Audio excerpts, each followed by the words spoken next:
Hi everyone, welcome to the Path of the Awenydd. I'm your big bad wolf of astrology, Blythe My Droog, for your weekly forecast for the 26th of October to the 1st of November.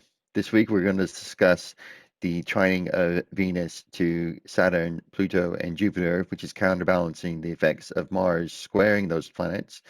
And we also have Mercury squaring those planets as well.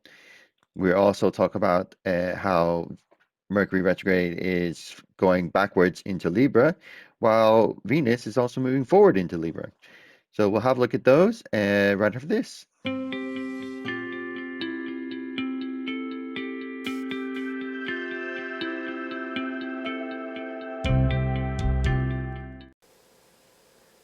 Hello, my fellow Geminis. Hope you're doing well. Here we're looking at your weekly forecast for the 26th of October all the way over to the 1st of November.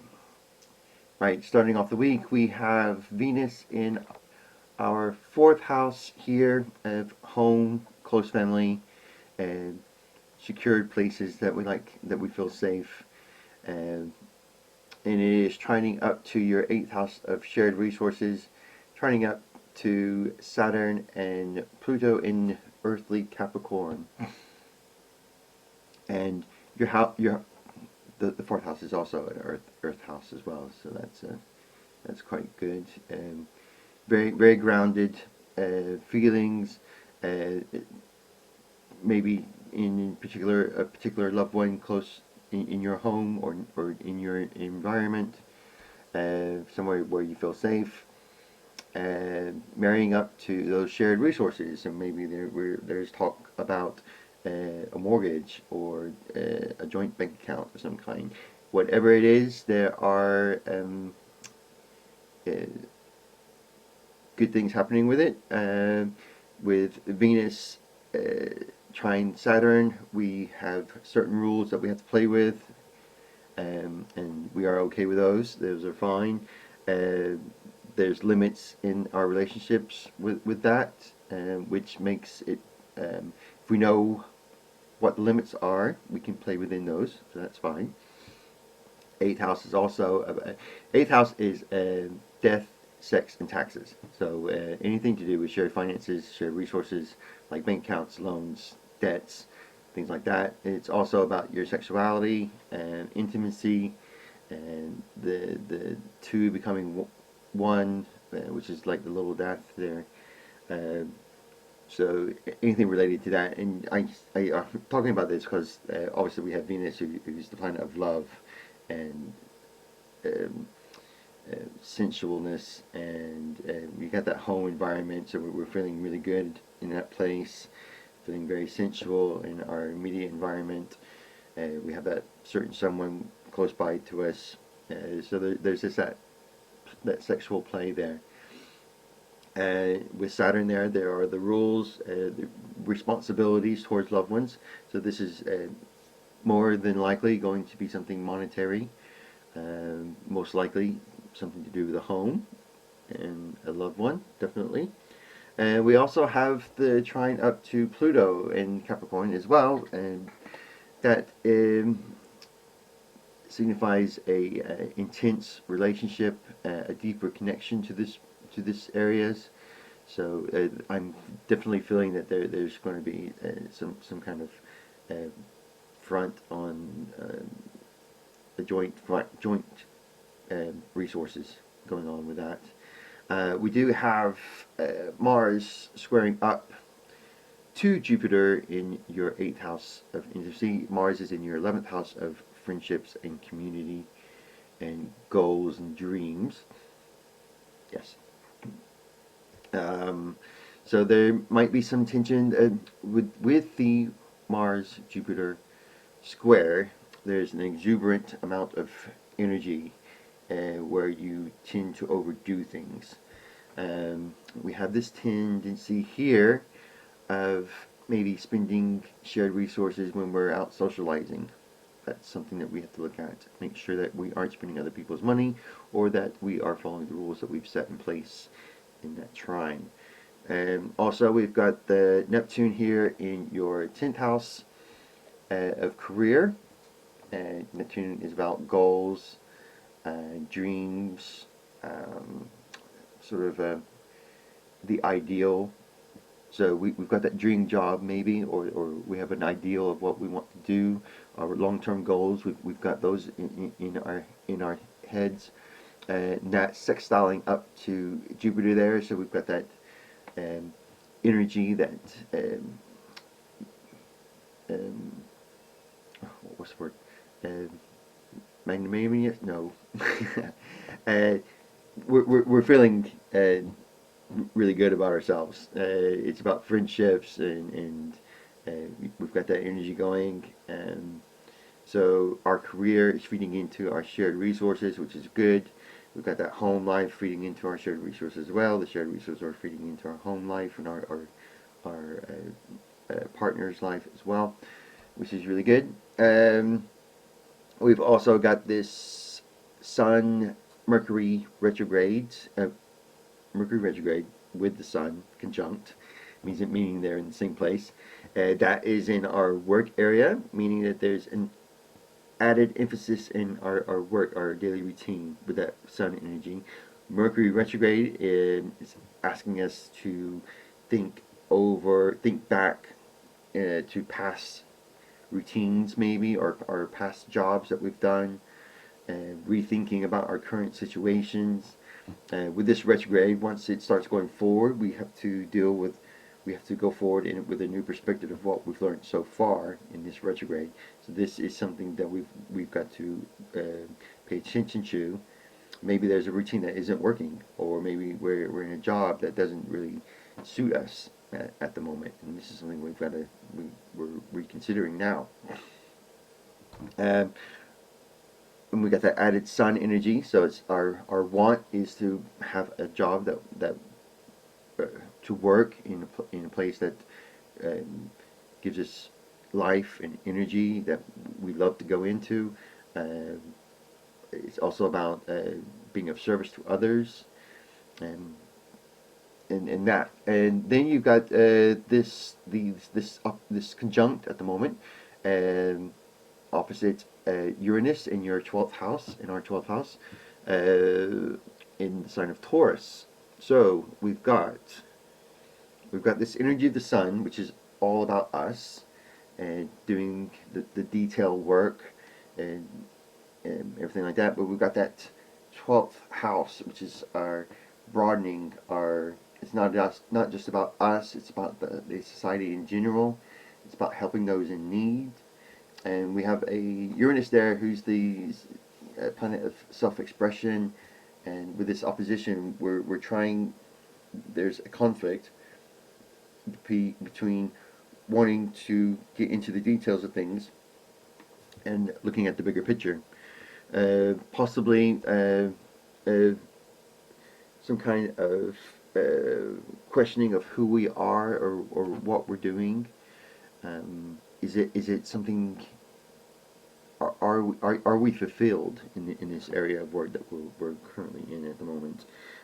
Are we able to express ourselves? Which is another thing that this opposition tends to partake into as well. So that's the beginning of we have that Venus trining up to Saturn still, so we have that energy that's helping us. We have more of a charming situation. Our home life is pretty secure at the moment, so that's helping the daily situation.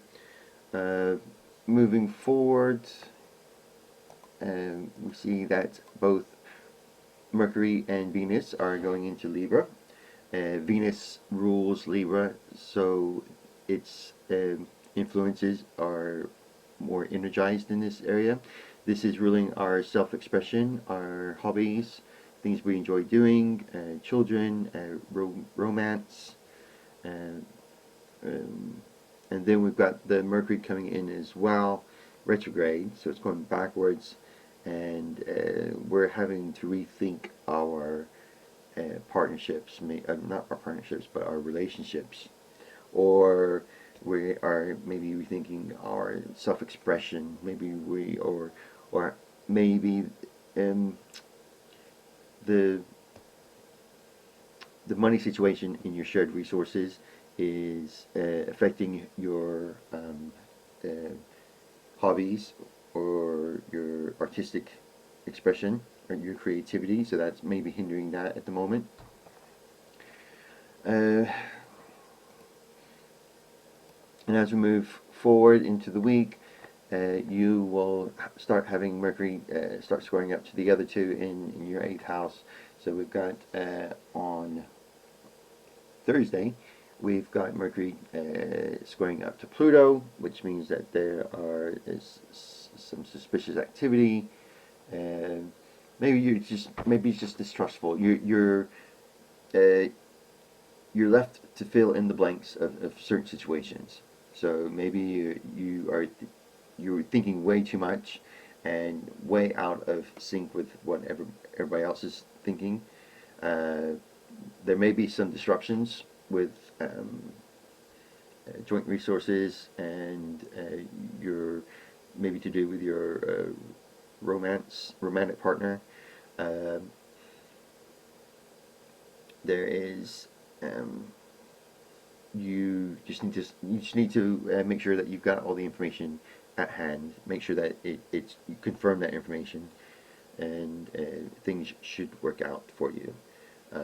It's going to be a rough ride. I'm not going to just say it's not going to be, but I'm sure we'll get through this. Um, we have, and then on Saturday, we have the Mercury squaring up to Jupiter, sorry, in our 8th house. So this is you're missing the details. So there's definitely some kind of issue with how we're thinking about our self-expression, possibly, or our creativity, or maybe it's our hobbies, or something that we're doing that we enjoy doing that is causing some havoc in our shared resources. And we're thinking too big, too fast. Okay, you just need to slow everything. With Mercury, you have to slow everything down. Mercury retrograde, sorry. You have to slow everything down because Mercury just wants us to go fast, fast, fast and miss all the details and make mistakes. So with the retrograde, we just need to settle down, slow it. It's maybe rethink about re-strategize how we're going to do this. This is a learning period for Mercury retrograde.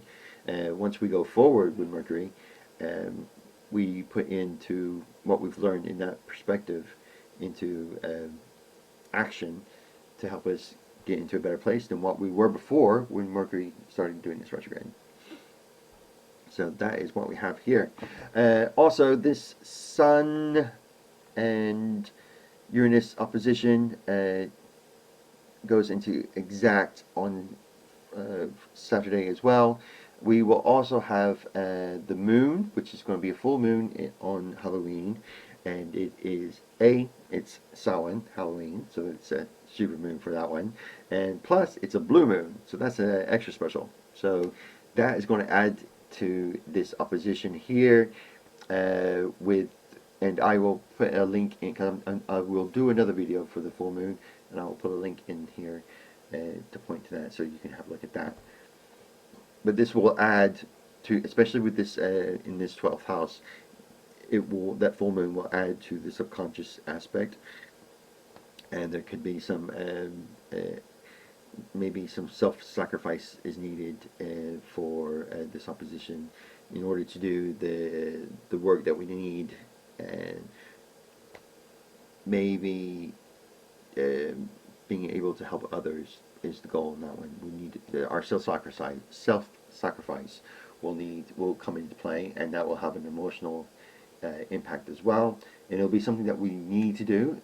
Where the 6th, the sun is what we want to do. So this is telling us we've got that daily routine, our health, and being of service to others. Whereas the moon, when it comes into the 12th house, is all about what we need, and there's need for a quiet place, mental stability, you know, reading that subconscious, that psychic energy that's going to be happening and our subconscious is going to start picking up on things as well.